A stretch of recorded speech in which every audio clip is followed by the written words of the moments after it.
의 말씀을 허락하여 주옵소서. 예수님의 이름으로 기도드리옵나이다. 아멘. 사랑하는 성도 여러분, 지난 한 주간 또 지난 반년 동안 하나님의 은혜가 우리를 여기로 이끌어 주신 줄로 믿습니다.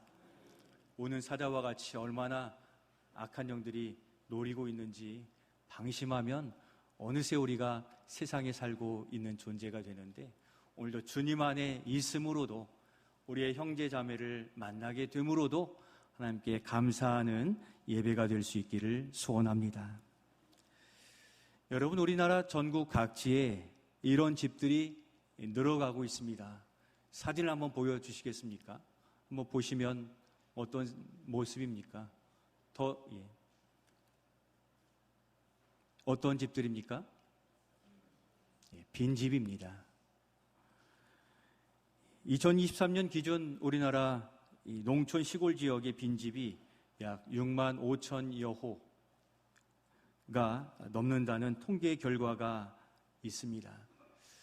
저런 집들을 바라볼 때 지난 날들을 생각하면 우리가 그때는 7, 8, 10명까지도 자녀를 낳아 살았으니 저 가정에 얼마나 웃음이 넘치고 행복하고 다복한 집이었겠습니까?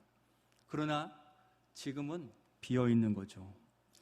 우리 전라북도와 경상남도가 그렇게 빈집이 늘어나는 가장 주요 지역이 되고 있으니 안타까운 현실입니다. 이런 사회적인 어려운 뉴스를 바라볼 때 우리 믿는 자들에게는 영적인 또 일상적 경각심을 갖게 합니다. 우리도 처음엔 예수님을 만나고 믿고 얼마나 행복했습니까? 물론 그런 은혜 때문에 오늘도 우리가 예배드리고 있는 것이 맞습니다. 그러나 겉만 깔끔한 것인지 들어가 봐야 그 집이 어떠한지를 알 수가 있는 것이죠. 여러분들의 가슴에 손을 얹고 생각해 볼 때 내 안에 그리스도의 집은 지금 행복하고 더 번성하여 증축해야 될 그러한 믿음의 집을 지어가고 있습니까? 아니면 내 안에 그리스도의 집은 지금 빈집이고 그렇게 싸늘하기가 그지 없습니까? 만약 냉랭하고 인기척이 없는 장소가 되었더라면 우리는 잘 사는 것 같고 온전히 예배하는 것 같지만 사실은 그 빈집을 누구의 이 책임으로 돌릴 수 있겠습니까? 그렇게 즐거워하고 예배드리기가 행복했고 성경을 열어보는 일이 날마다 일상이 되었고 또 하나님께 찬양하고 봉사하는 그러한 즐거움들이 여러분들의 집 안에는 가득히 채워져 있는지 이 시간 돌아보시기를 바랍니다.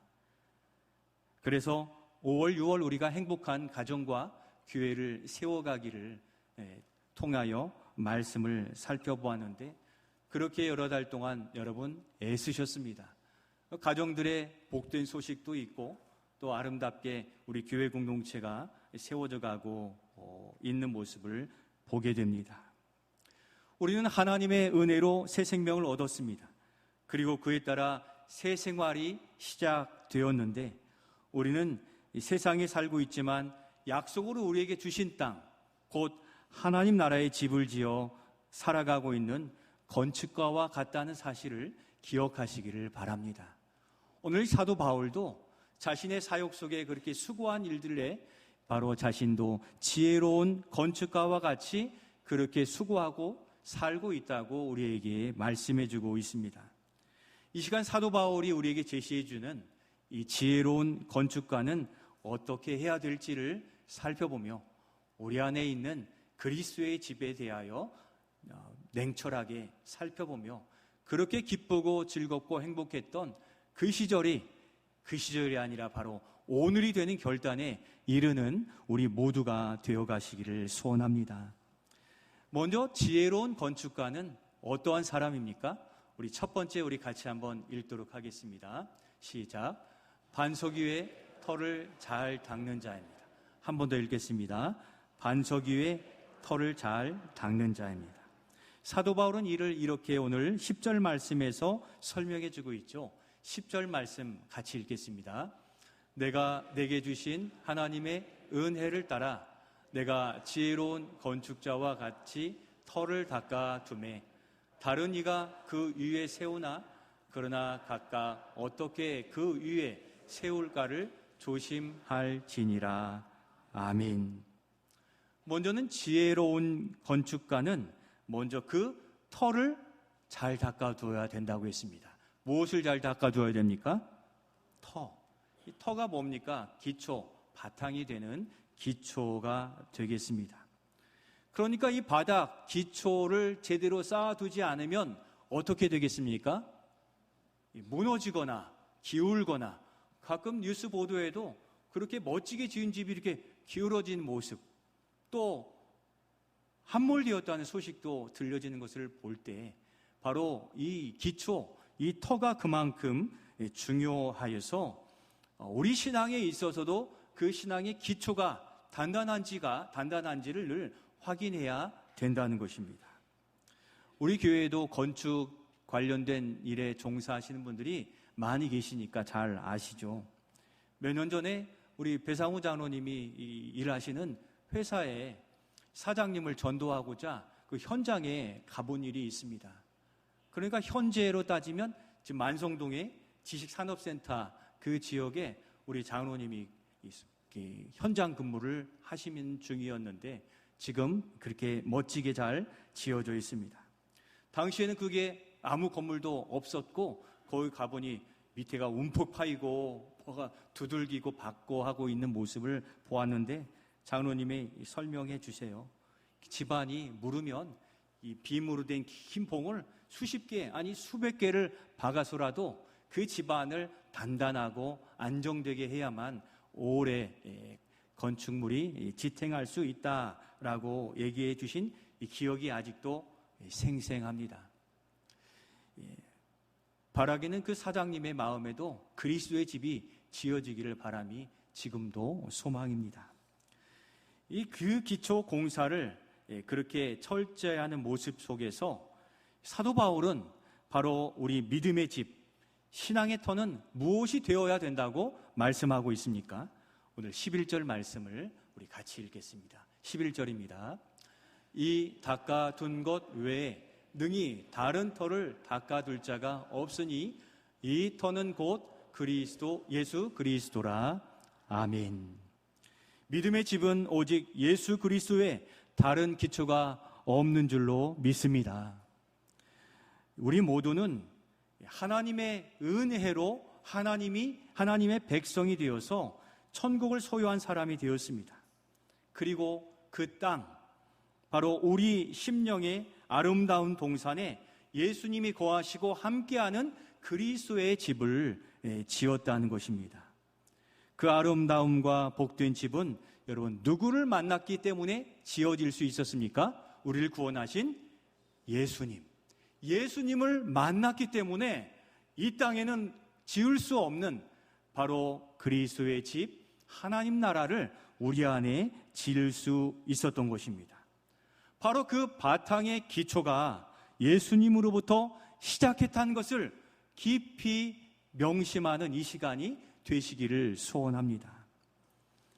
우리가 그리스도의 집을 짓는다는 것은 그렇게 기쁨과 웃음과 감사와 즐거움이 있었다는 것입니다.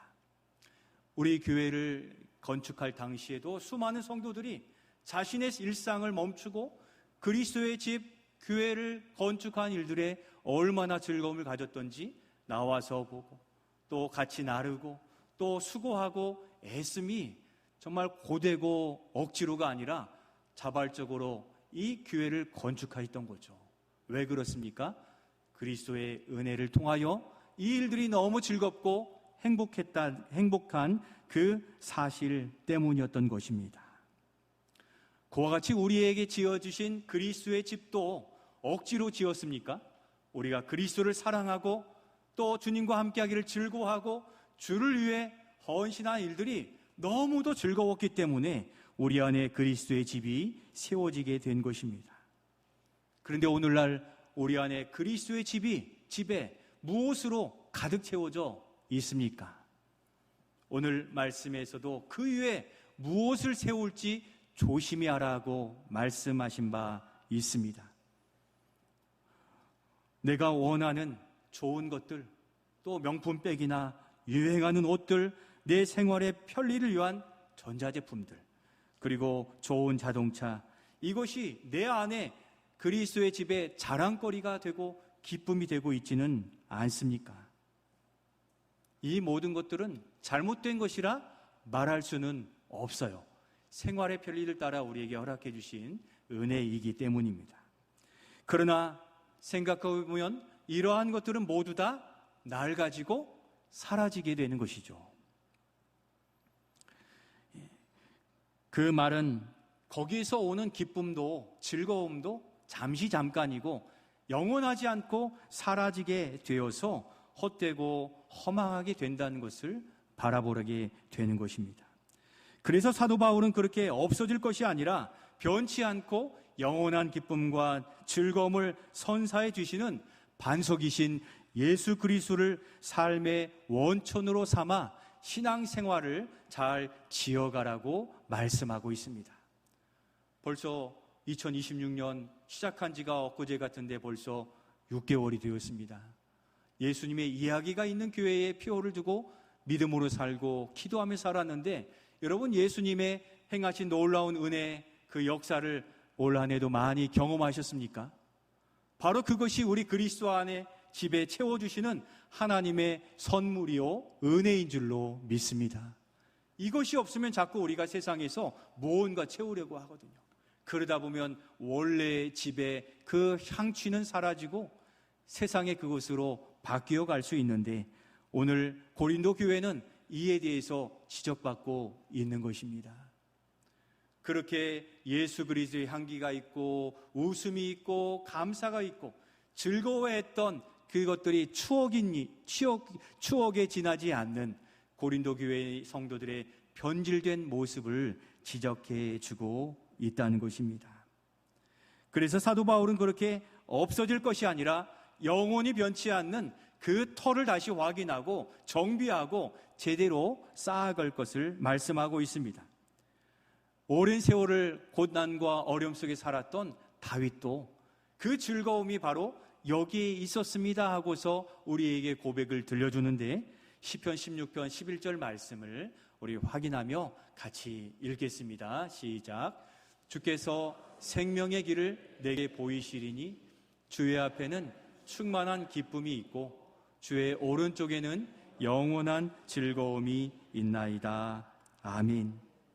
다윗은 그의 삶이 고되고 힘들고 외롭고 배신을 당하는 삶이었지만, 그럼에도 하나님 앞에 설 때야 거기에 평안이 있고 즐거움이 있는데, 그 즐거움과 기쁨이 일회적이 아니라 영원하고 충만하다고 기록하고 있기에 오늘도 우리의 삶의 일정 부분을 산 뒤에 돌아보았을 때 그 하나님의 영원한 즐거움과 충만함이 눈으로 확인되어지는 그 복받은 성도들이 되실 수 있기를 소원합니다.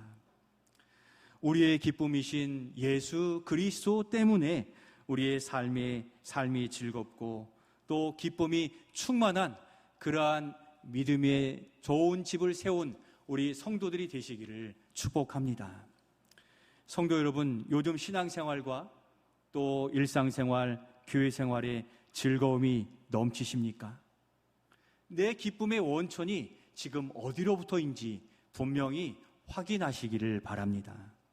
만약 세상에 그것 때문에 즐거움이 있다면 우리의 믿음의 집은 겉만 번지르르 하고 영적으로는 빈집이 되어 있는지 모릅니다. 주님의 감동이 없고 역사가 없는, 그렇다면 빈집과 다름이 없다는 것입니다.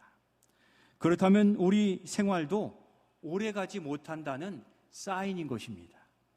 우리의 믿음, 우리 신앙은 처음부터 예수님 때문에 시작된 것임을 다시 기억하고 또 처음 사랑을 다시 회복하기를 기도해야 되는 것입니다. 새벽 기도에 나오시는 어떤 성도님에게 물었습니다. 안 피곤하세요? 하니까 이렇게 대답합니다. 하루의 첫 시간을 주님과 함께하는 것이 너무도 행복합니다. 제가 기도는 좀 못하지만 주님께 나온 일들이 어찌나 즐거운지 몰라요. 이렇게 대답하세요. 또 왜 찬양하냐고 했더니 너무 좋다는 것입니다. 그냥 예수님의 이름을 높여드리는 일이 내 안에 샘솟는 즐거움으로 나오기에 찬양이 저절로 나오는 것 같아요. 찬양을 이제 배워가고 있는 입장이지만 어떻게 그렇게 깊은 곡과 가사를 써내렸는지 감동이 된다 이렇게 얘기하는데, 여러분 부러우시죠? 부러우셔야 돼요. 왜냐하면 우리의 신앙은 예수로부터 시작되었기 때문에 예수 없는 신앙, 예수님에 대한 사랑과 사모함이 없다면 이는 빈집이거나 잘못 흘러가고 있는 사인이 되고 있기 때문인 것입니다. 사랑하는 성도 여러분, 바라고 소원하기를 예수님 때문에 행복하고 기쁨이 있고 즐거움이 있는 우리 성도의 생활이 되실 수 있기를 소원합니다. 구주를 생각만 해도 내 마음이 어찌 기쁜지, 우리는 이 찬송 하나에도 감격하고 하루가 새롭게 보여지는 이 믿음의 눈을 열어주시기를 간구하여 그렇게 즐거운 삶 속에 간구해야 되는 것입니다. 하나님, 나의 기쁨과 나의 즐거움의 시작이 예수님이 되게 해 주시옵소서. 생각만 해도 감사와 즐거움이 넘치게 해 주옵소서. 주님과 함께하는 삶 속에 예수님의 이야기를 많이 써내려가는 행복한 삶이 되게 해 주옵소서. 그렇게 간구하는 우리 모두가 되시기를 소원합니다. 이러한 모습이 바로 내 안의 집을 새롭게 하는 기도요, 또 새롭게 건축하는 지혜로운 건축자가 될 수 있다는 것입니다. 성도 여러분, 내가 세상의 것을 많이 소유하고 꾸미어서 행복함보다 예수님이 느껴지고 또 반석되심이 그것으로도 행복한 믿음의 성도들이 되시기를 소원합니다. 지금은 비어있는 집처럼 느껴질지라도 다시금 내 안의 집의 주인이신 예수님을 더욱 사모하시고 의식하며 살아가심으로 아름다운 그리스도의 집을 지어가시기를 예수님의 이름으로 축원드립니다. 두 번째로 지혜로운 건축가는 또 어떤 사람입니까? 두 번째, 우리 같이 한번 읽겠습니다. 시작. 시험과 환난에도 견딜 수 있게 세우는 자입니다. 한 번 더 읽겠습니다. 시험과 환난에도 견딜 수 있게 세우는 자입니다. 지혜로운 건축가는 시험과 환난, 그 어려운 악조건을 예상하고 고려하여 그에 견딜 수 있는 집을 대비하고 지을 수 있어야 합니다. 오늘 본문 13절에 보면 그렇게 말씀하고 계시죠. 13절 말씀도 같이 읽겠습니다. 각 사람의 공적이 나타날 터인데 그 날이 공적을 밝히리니 이는 불로 나타내고 그 불이 각 사람의 공적이 어떠한 것을 시험할 것임이라. 아멘.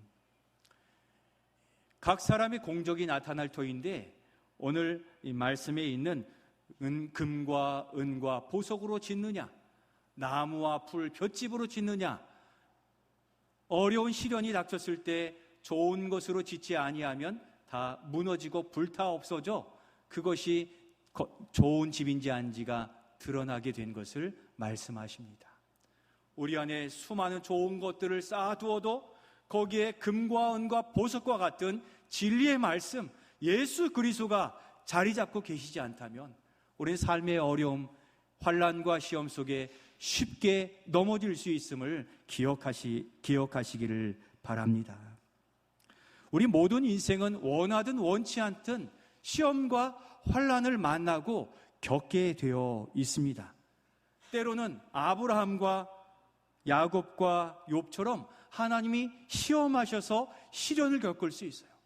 또 한 가지는 악한 영들의 도전에 의해서 도무지 이해할 수 없는 삶의 어려움들을 만날 수가 있게 된다는 것입니다.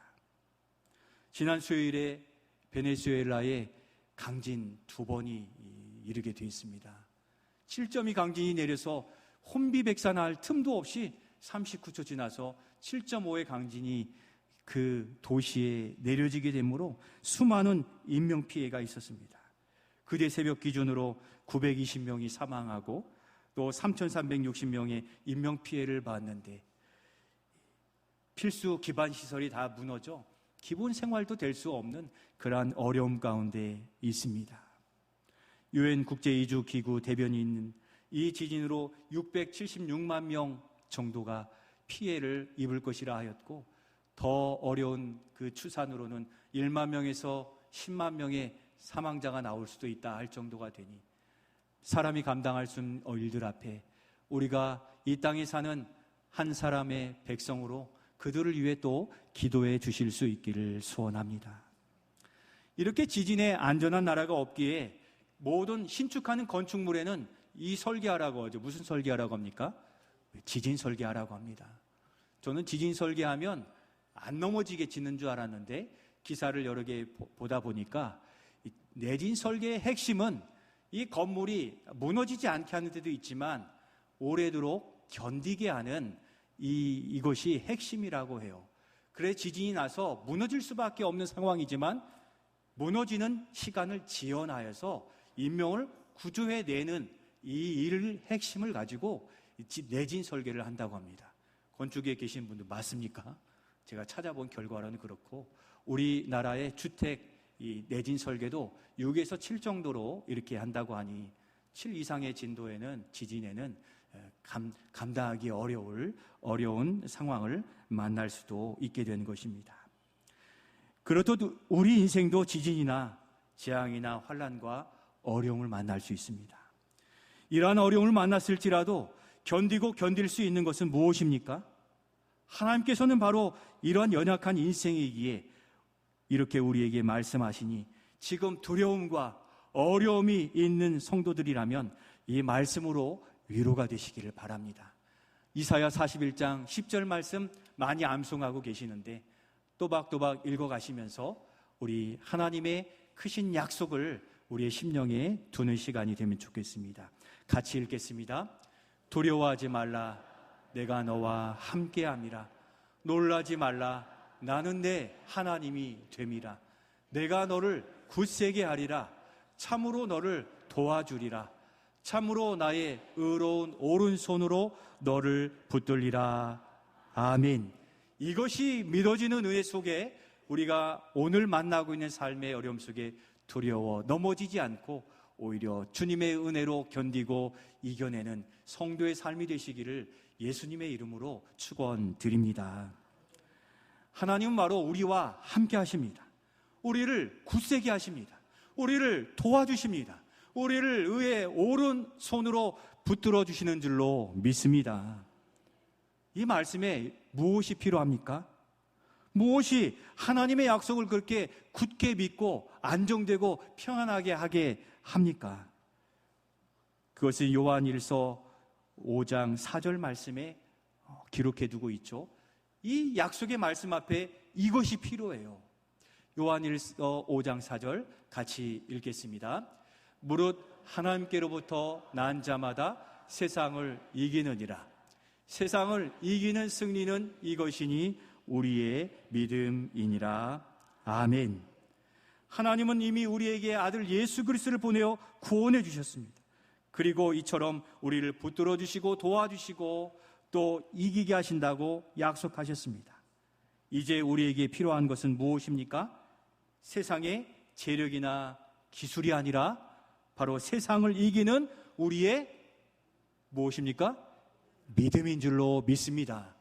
약속의 말씀이 산더미처럼 주어졌는데 이에 대한 믿음이 없으면, 믿지 않으면 우리와 전혀 상관없는 빈집신앙이 될 수밖에 없는 것입니다. 우리에게 주신 약속 말씀 한 구절만으로도 우리는 이 땅의 삶을 이겨낼 수 있고 승리할 수 있는 줄로 믿습니다. 내게 능력 주시는 자 안에서 내가 모든 것을 할 수 있느니라. 아멘. 궁핍에 처할 것에도 자족하기를 배워서 힘들고 어려워도 견디고 이겨낼 수 있는데 주님이 주시는 능력 안에서 우리는 견디고 이겨낼 수 있음을 믿고 살아가실 수 있기를 소원합니다. 사람들은 모두 잘 살고 또 그럴싸하게 준비되어 살고 있는 것처럼 같게 보여도 아니고 다릅니다. 비바람이나 환란이 몰아치면 그때의 믿음과 삶의 정도가 드러나요. 하나님이 계시지 않는 이들은 당황하여 어찌할 수 없어서 극단에 처할 수밖에 없는데, 우리의 믿음의 신앙인이라 할지라도 그 그리스도 안의 집이, 우리 안에 그리스도의 집이 견고하게 세워져 있지 않으면 얼마 견디지 못하고 흔들리고 무너질 수 있다는 사실입니다. 전반기를 살아오면서 고된 어려움들을 겪은 성도들도 많이 계실 거예요. 그런데 어려움을 겪은 그 성도들의 고백은 더욱이어 강해졌다는 겁니다. 할 수 있습니다.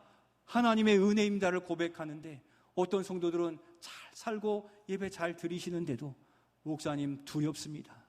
어찌해야 되겠습니까? 왜 그러한 차이가 있는 것입니까? 그렇게 잘 지은 집에 있어야 될 믿음이 가출했기 때문에, 믿음이 약해졌기 때문에 하나님의 약속과 도우심이 눈앞에 있음에도 두려워하고 있는 이들이 있다는 것입니다.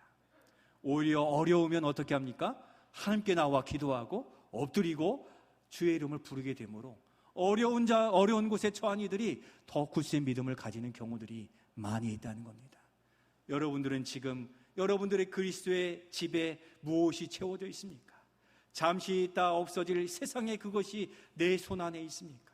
우리 안에 살아계신 예수 그리스도에 대한 믿음이 확고히 세워져 있는 우리 모든 성도들이 되실 수 있기를 소원합니다. 지진 같은 자연재해로 인해 내진 설계가 중요하듯이 우리 일상생활에 겪게 되는 시험과 환난을 대비하고 견디는 견고한 믿음이 필요하다는 것입니다. 그러면 마지막으로 단단한 믿음을 가지기 위해서 어떻게 해야 되겠습니까?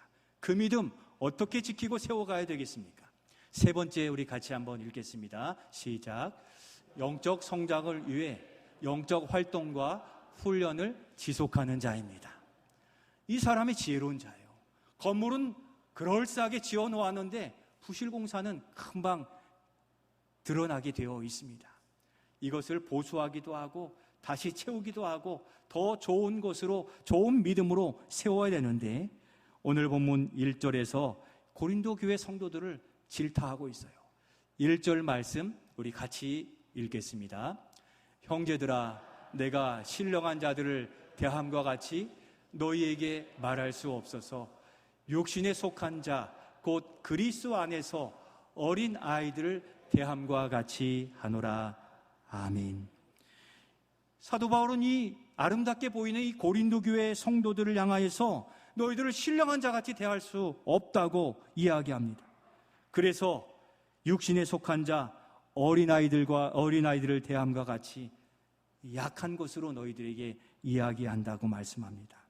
그만큼 그럴싸해 보였지만 그들의 믿음은 약해졌고 세상에 동화되어졌고 세상의 것으로 가득한, 그것을 사도 바울은 질타하고 있습니다. 고린도 교회는 성장하는 교회였지만 그 안에는 육신에 속한 무엇이 있었습니까? 시기와 질투와 분쟁이 가득했습니다. 자신만 믿고 거룩하신 하나님 앞에서 두려워할 줄 모르는, 마치 겁없이 행동하는 껍데기 신앙처럼 보여졌다는 것입니다. 믿음 없는 행동입니다. 믿음 없다는 것은 그리스도를 굳게 믿는 믿음이 없다는 것을 의미합니다.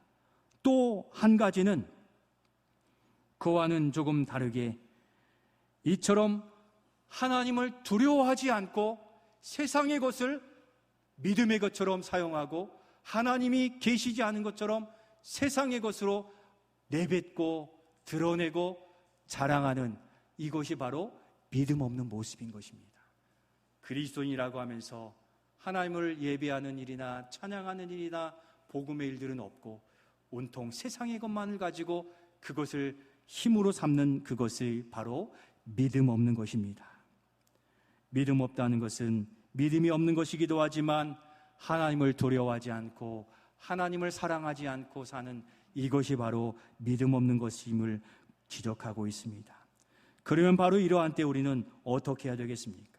이 믿음을 가지고 또 지키고 또 강화하기 위해서 어떻게 해야 되겠습니까? 바로 주님께 물어야 됩니다. 그런데 고린도 교회 성도들 중에 일부는 주님께 묻기를 거절하고 포기하고 세상 법정에 나아가서 소송했어요.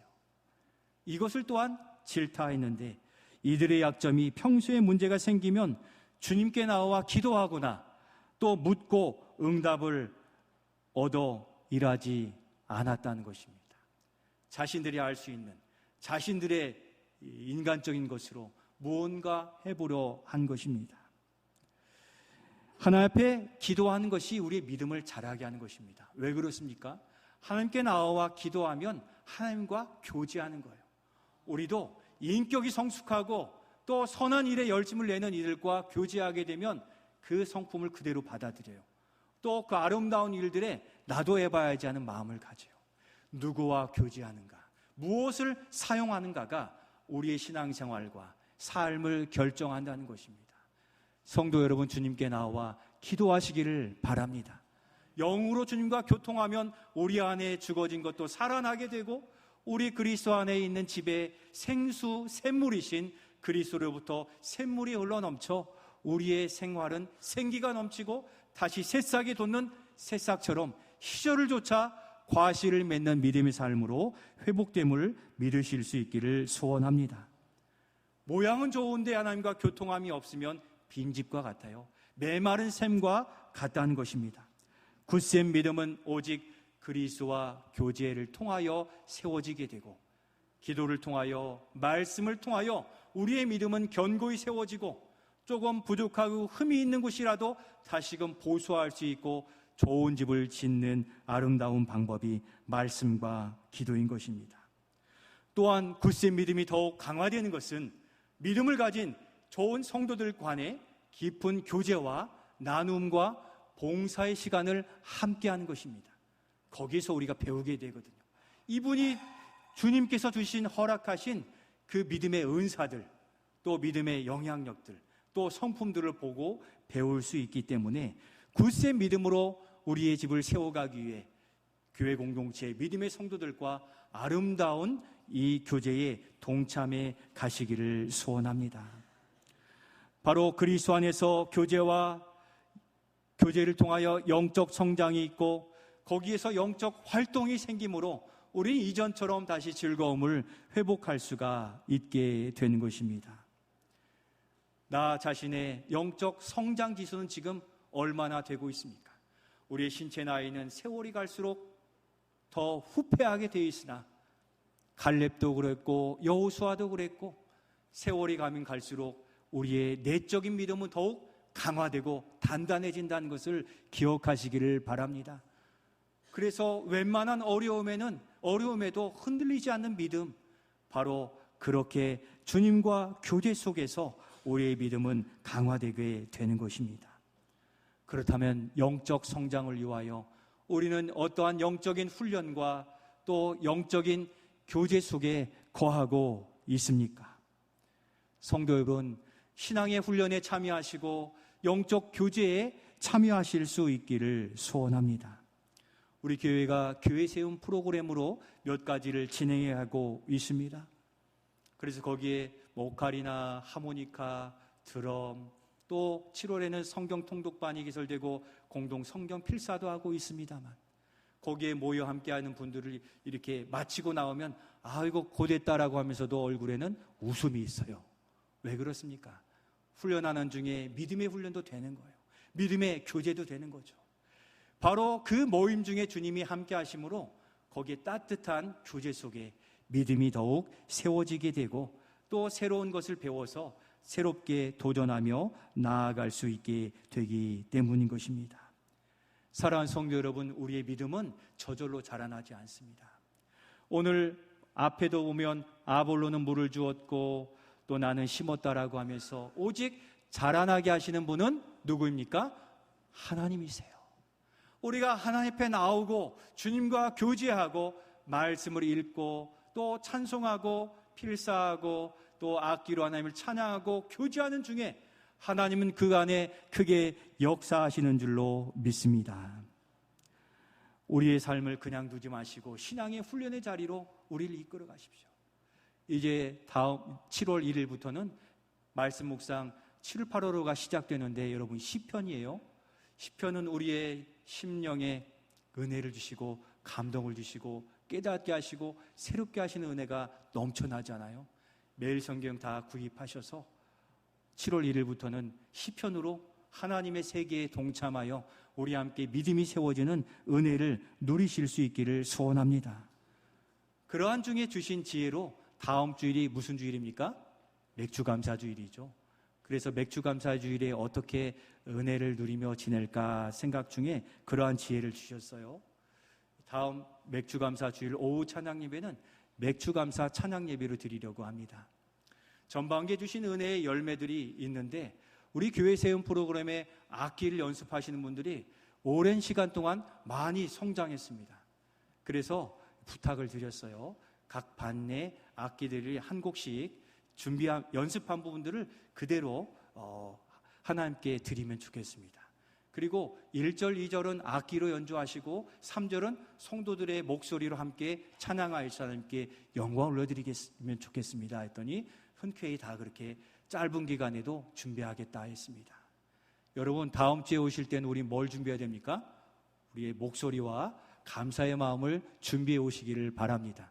그래서 오후 찬양 예배 맥주절에 드리는 감사의 찬양이 하나님께 올려짐으로 우리의 믿음이 다시 세워지고 또 믿음의 굳센 교제를 통해 삼겹줄로 우리 교회가 단단히 세워지는 은혜의 시간이 되실 수 있기를 소원합니다.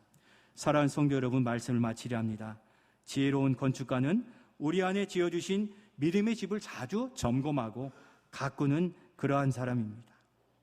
교제하고 훈련하여 우리의 믿음을 굳게 세워서 어떠한 상황 속에서도 주님만 바라볼 수 있는 그 믿음의 지혜를 가지고 살아갈 때 우리는 어떠한 환난 속에서도 감사가 있고 기쁨이 있고 즐거움이 있어서 다윗이 고백한 그 생명의 길 속에 우리는 살아갈 수 있기에 이렇게 지혜로운 건축자가 되셔서 우리 안에 있는 그리스도의 집을 아름답고